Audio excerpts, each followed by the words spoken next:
오늘 수석교회에서는 창립 제62주년을 맞이해서 하늘 앞에 참 예배를 드립니다. 1955년 3월 20일 제일교회에서 오태환 목사님이 목회를 하시다가 당시 우리 기독교 장로회 여러 가지로 그 어려운 시기에서 제일교회에서 128명의 성도들을 이끌고 삼덕동 YMCA 뒤쪽에 초란 집에서 수석교회가 시작되었습니다. 은간의 62주년을 맞이하게 됨을 먼저 축하의 말씀을 드립니다. 특히 부족한 사람을 이 뜻깊은 창립 기념 예배의 말씀을 증거할 수 있도록 우리 당회원들과 여러분들께서 저를 초청해 주셔서 영광스럽게 생각하면서 말씀을 증거 드리겠습니다. 오늘 이 창립 예배에 드릴 제목의 말씀은 반석 위에 내 교회라 하는 이 말씀이 되겠습니다. 먼저 베드로가 신앙 고백에 하기 이전에 믿음의 조상께서 오늘 성경 봉독해 주신 대로 이삭의 두 아들들이 장자권의 축복권을 서로 갖기 위하여 아버지 앞에서 여러 가지로 좀 허용도 다 했지만은 결과에 따라서는 이 에서와 야곱이 축복권 때문에 분쟁이 일어났습니다. 결국 지혜가 많던 야곱이 장자권을 빼앗은 후에 형의 진노로 인하여 집에 있을 수 없어서 하란 땅 외갓집에 가는 도중에 밤중에 노상에서 돌을 갖고 와서 벽에 삼고 하루 종일 노숙하는 그 가운데 꿈에 사닥다리가 하늘에서 땅으로 내려오는데 그 꼭대기에 주의 사자가 나타나시고 하나님의 음성이 들리게 되어졌습니다. 그리고 꿈에서 하나님을 만나는 거지요. 그 이튿날 야곱은 돌 베개를 세워서 기름을 부어서 거기다가 하나님 이곳에 계신 것을 내가 알지 못했습니다. 그렇게 하면서 그곳에 기름을 붓고 예배를 드렸습니다. 그것이 구약교회입니다. 그 곳을 갖다가 베델이라고 했습니다. 베델이라 하는 이 뜻은 하나님의 집이다. 그래서 돌을 세워서 이 다음에 내가 돌아올 때는 여기에 하나님인 성전을 반드시 내가 세우고 10의 1조를 하나님께 드리겠습니다. 약속한 후에 떠났습니다. 오늘 이 말씀은 구약의 말씀은 광야교회입니다. 광야교회 외롭게 옷버림을 받는 형에게 노임을 받아서 하나님으로 가다가 하나님의 임재를 체험하고 난 다음에 곧 그것에 하나님의 임재를 알고 베델이라 하나님 집이라. 이 말씀은 오늘까지라도 베델의 교회가 유효합니다. 베델의 교회는 모든 인류들이 나그네 생활에서 하나님이 지켜주시고 보호해 주시는 개개인의 성전입니다. 여러분 가정에서라도 아침에 일어나서 내가 배웠던 베개를 세워서 새벽기도를 드린다면 하나님이 받았습니다. 하나님이 절극이 받는 것입니다. 그래서 창세기에 있는 이 말씀은 개개인의 베델입니다. 개개인이 하나님의 집을 짓고 하나님께 호소하고 영광 돌리는 개개인의 교회라고 이렇게 생각하면서 오늘도 베델의 하나님의 집에 영광이 있기를 바랍니다. 두 번째는 오늘 본문에 있는 말씀 가운데 특별히 마태복음 16장 13절에서 19절까지에 있는 이 말씀은 예수님과 제자들이 모여 있는 그 가운데서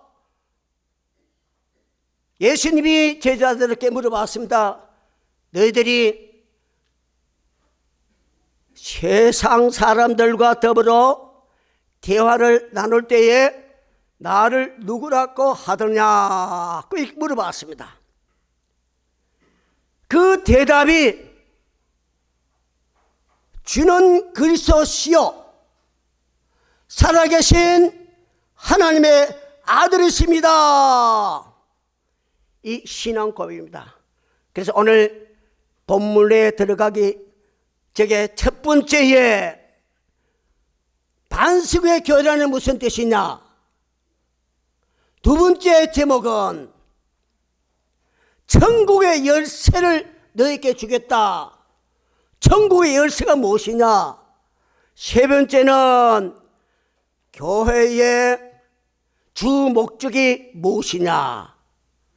이 세 가지 말씀으로 전개를 드리겠습니다. 먼저 여기에 있는 말씀 가운데서 반석 위에 내 교회 세우겠다.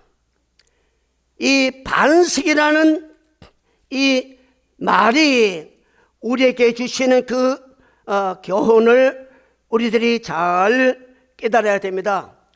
반석은 흔들리지 아니하는 이것을 말할 때에 반석교회라. 세상에 살아가면서 악령들의 사탄이 항상 저희들을 움직이고 우리를 괴롭게 하고 교회가 환난 시험을 당하고 있습니다. 그러나 어떤 시험과 환난이 온다 하더라도 주는 그리스도시요 살아계신 하나님의 아들이라는 이 신앙 고백 위에 내 믿음을 세우면 절대로 흔들리지 않습니다. 넘어가지 않습니다. 더 굳세게 교회가 성장 발전을 한다는 것을 오늘 이 가운데서 말씀을 하고 있습니다. 그런데 베드로에게서는 베드로가 주는 그리스도시요 살아계신 하나님의 아들이라 이렇게 신앙 고백 들으실 때에 주님이 베드로에게 하신 말씀이 베드로야 네가 그 말을 하는 것은 네 자신이 인간적으로 하는 것이 아니라 하나님이 너에게 주시는 신앙 고백이다 했습니다. 신앙 고백은 세상적으로 얻어지는 거 아닙니다. 믿고 살아가는 자에게는 하늘에서 믿음의 고백을 하나님이 허락해 주신다는 것입니다. 그런데 이 베드로에게서는 베드로의 신앙 고백을 자기들에게 유리하게 해석해서 예수님이 베드로에게 베드로 위에 교회를 세우셨다. 베드로 위에 교회를 세우셨다. 그렇게 해서 베드로가 교황이 되고 베드로가 자기의 소관대로 죄를 용서하기도 하고 풀기도 하는 그런 교황의 위치가 되어져 있습니다. 독일의 비텐베르크의 한 미술관에 그 종교의 종교진 이 그림이 그려져 있는 장면이 있습니다. 그 그림을 루스카 나치라고 하는 분이 그림을 그렸습니다. 그 그림에 보면 교황이 베드로가 예수님을 불러서 엽점 두 잎을 던져주는 모습이 그림이 되어 있습니다. 이것은 뭐냐? 베드로가 교황이 되니까 교만스럽게 예수님을 구별하는 모습이 이 가운데 있고 하나님 앞에 베드로가 구제하는 이런 장면이 그려져 있다고 합니다. 결코 베드로가 자기 이외의 교회를 세우는 것이 아니고 베드로의 신앙 고백 위에 교회가 세워지는 겁니다. 주는 그리스도서 살아계신 하나님의 아들 이름으로 교회가 세워졌지 베드로는 내 이름으로 세우는 것은 아닙니다. 그들에게서는 너무나 오해를 하고 있다고 해도 과언이 아닙니다. 그래서 반석 위에 내 교회를 세운다는 걸 갖다가 베드로의 이름으로 세워졌다고 하는 것은 큰 오류를 범하고 있다고 합니다. 금년이 마틴 루터가 종교 개혁한 지 500주년이 됩니다. 우리 대한민국이 세계적으로 유력이 없는 신앙적으로 많은 부흥이 이루어졌습니다. 그런데 교만스럽게 대한민국의 교단이 몇 개나 되느냐? 300 수십 개 된답니다.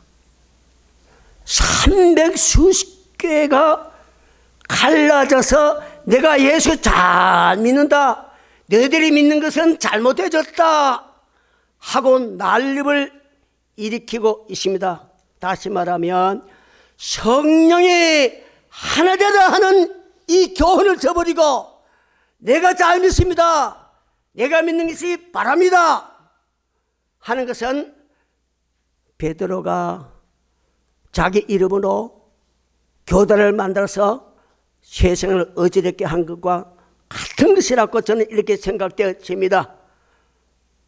종교개혁 50주년을 맞아야 우리 교회가 새로운 변화가 와야 한다는 것을 오늘 이 본문에서 우리에게 말씀을 드리고 있습니다. 두 번째 가서는 곧 하늘의 천국의 열쇠가 뭐냐 이겁니다. 천국의 열쇠. 이 천국의 열쇠를 누구에게 줬느냐? 주께서 베드로 신앙 고백을 하는 모든 자에게 천국의 열쇠를 주었습니다. 베드로만에게만 결코 준 것은 아니라고 이렇게 말씀을 하고 있습니다. 그래서 우리 천국의 열쇠는 루터가 하는 말이 하나님 믿는 모든 교회, 주의 종들에게, 주의 성도들에게 하늘의 권세를 주셨다고 이렇게 말씀합니다. 예배 중에 용서의 선언을 제가 들었습니다. 이 용서의 선언이 뭡니까? 하늘의 열쇠입니다. 하늘의 열쇠입니다.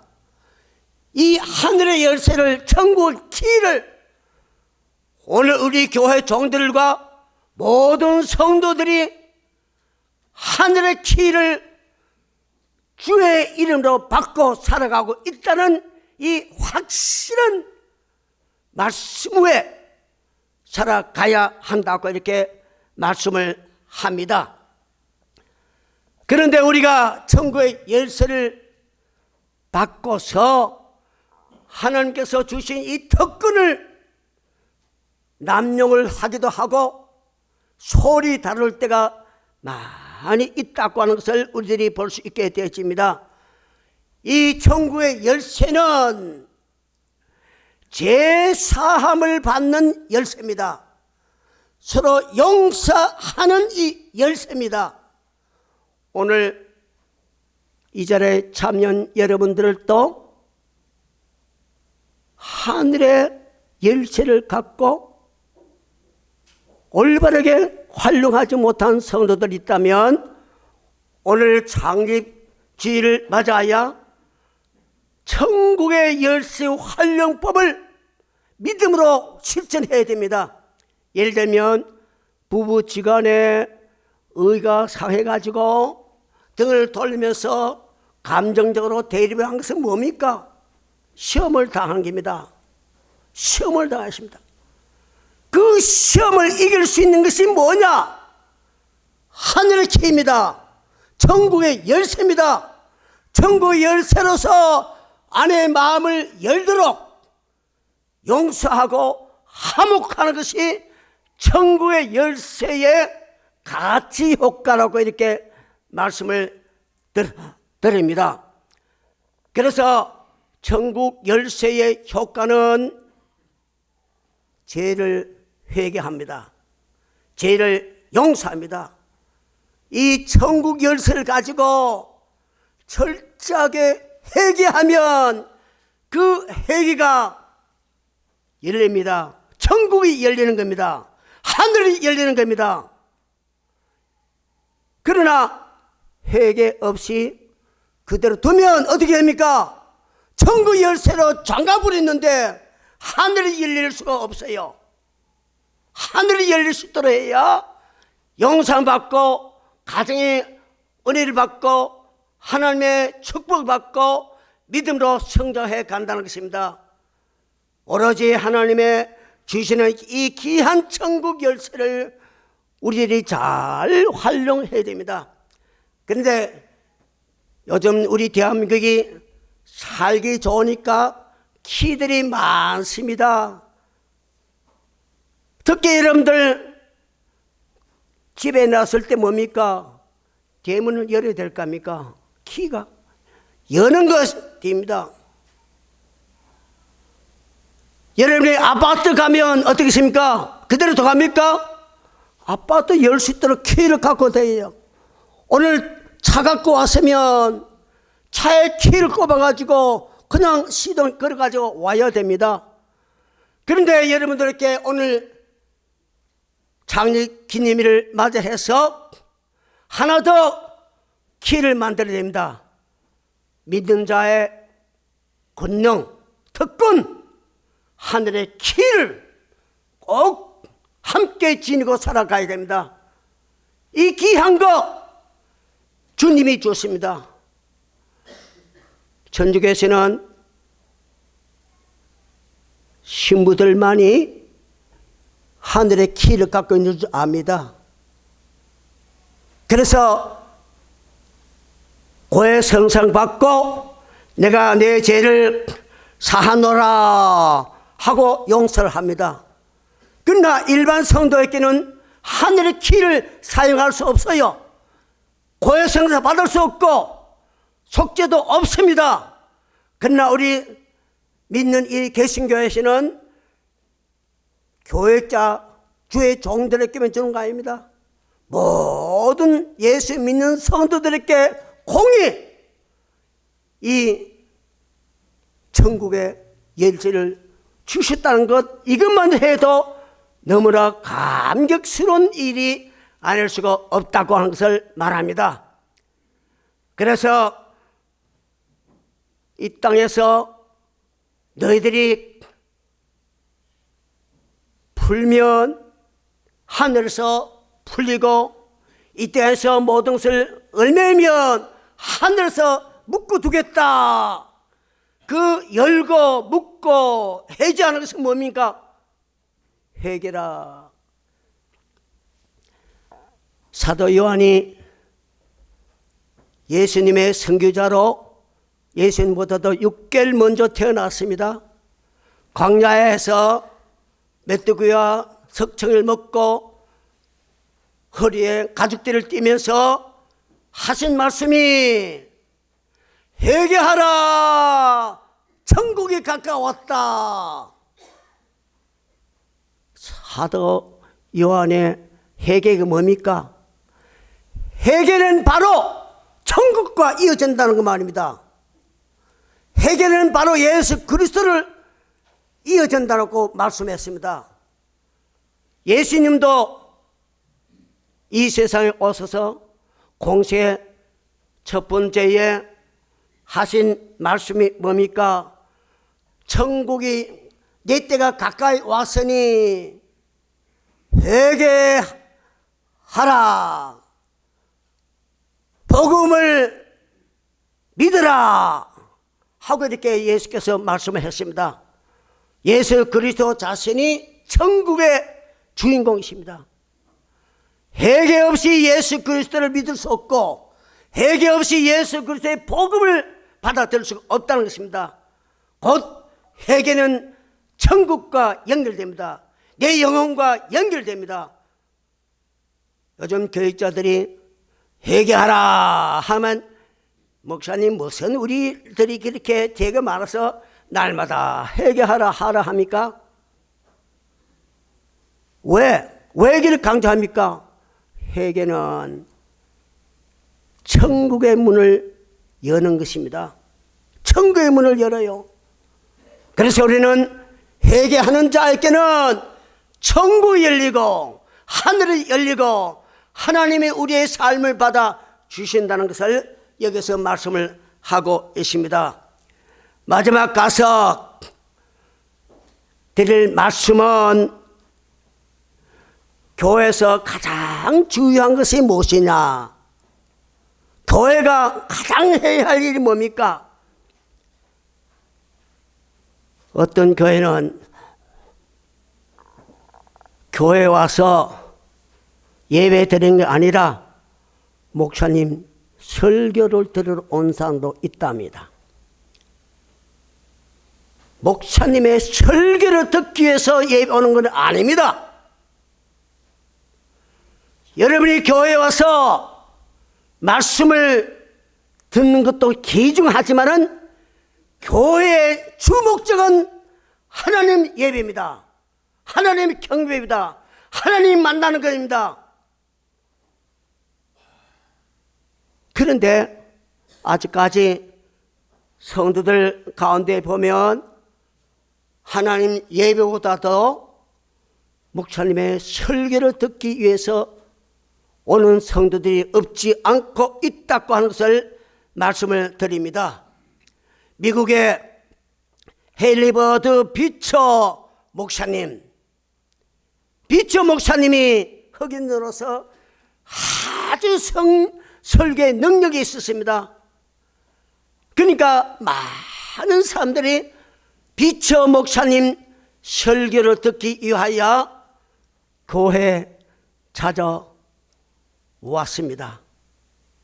하루는 비처 목사님이 다른 교회에 가는 바람에 설교를 다른 목사님에게 맡겼습니다. 그리고 교회에 찾아와서 보니까 성도님이 비처 목사님이 보이지 않고 낯선 목사님 와서 설교한다고 하니까 뒤에 앉았다가 한 사람 두 사람 자꾸 나갑니다. 그래 설교 맡은 목사님은 일어서서 말합니다. 여러분, 설교 듣기 위해서 오는 사람들은 나가시오.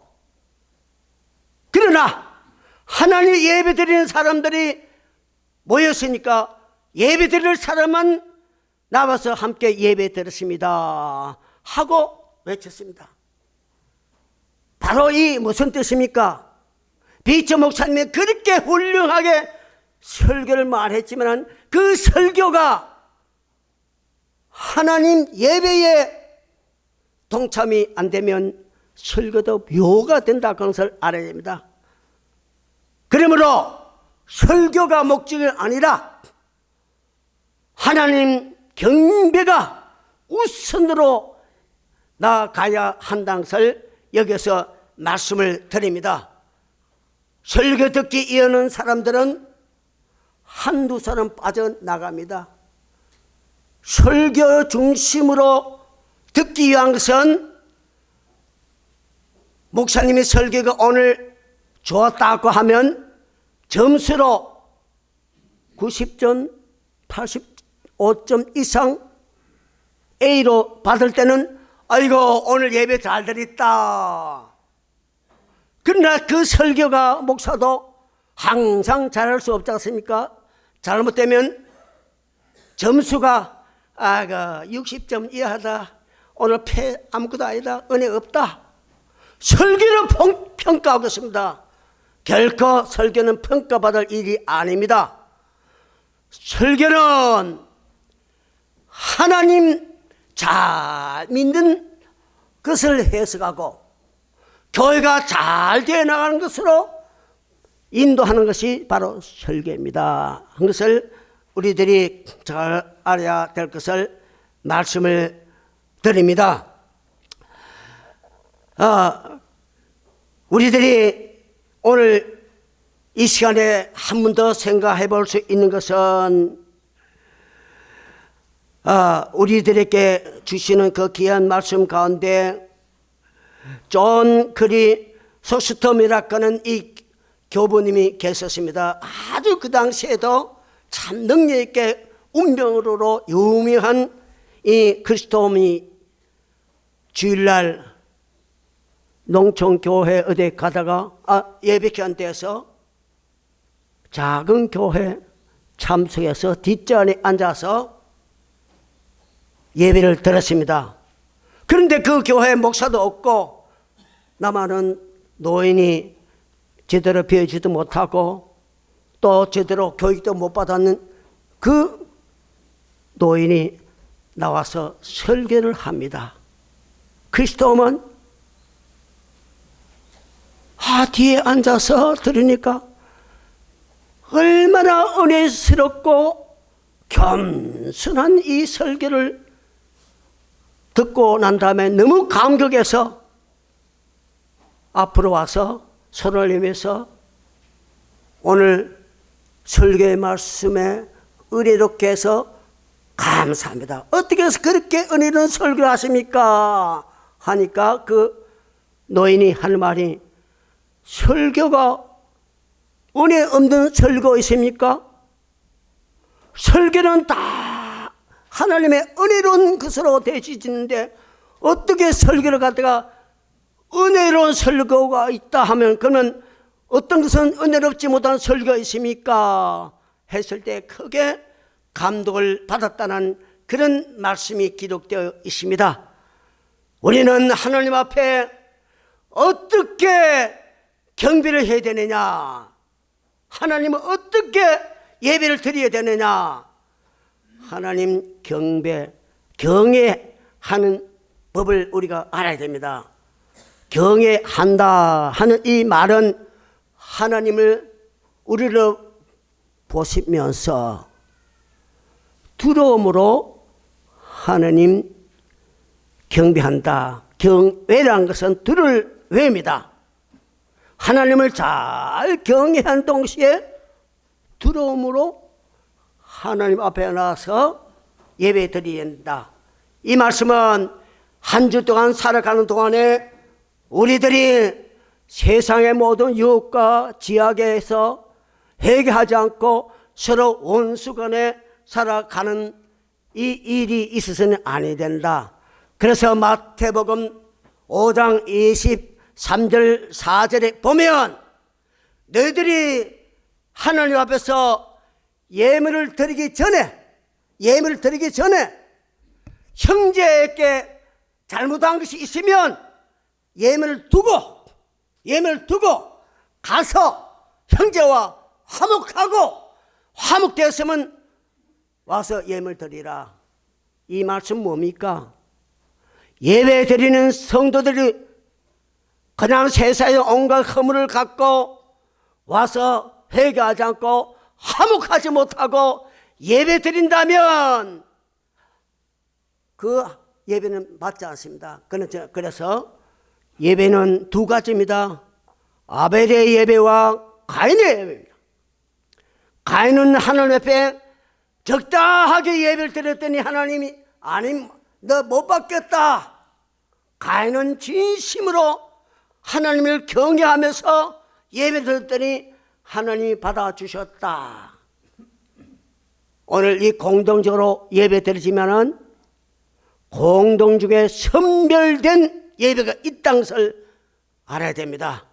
그래서 오늘 창립기념주의를 위해서 이제부터 우리는 새로운 각오로 하나님 예배하는 이 중심으로 살아가고 하나님께 영광 돌려야 되겠다 항상 생각해 보면서 오늘 창립 62주년을 맞이하여 우리 모두 반석 위에 세우는 믿음, 반석 위에 세우는 수석교회가 되시기를 주의 이름으로 축원드립니다. 기도드리겠습니다. 하나님 아버지여, 은혜를 감사합니다. 62년 전에 128명으로 시작돼서 오늘까지 이르러서 이곳에 훌륭한 하나님의 성전을 주시고 하나님 영광 돌리는 장일 예배를 드리게 되어서 감사합니다. 이제 수석교회가 반수에 세운 주님의 교회가 되게 하시고 하나님이 주신 천국의 열쇠를 잘 활용하는 지혜로운 교회가 되게 하시고 하나님 앞에 몸과 마음과 정성을 들여서 경배가 하나님이 받는 예배가 되게 하여 주시옵소서. 우리를 구원하신 예수님의 이름으로 감사 기도하옵나이다. 아멘. 하늘에 계신 우리 아버지,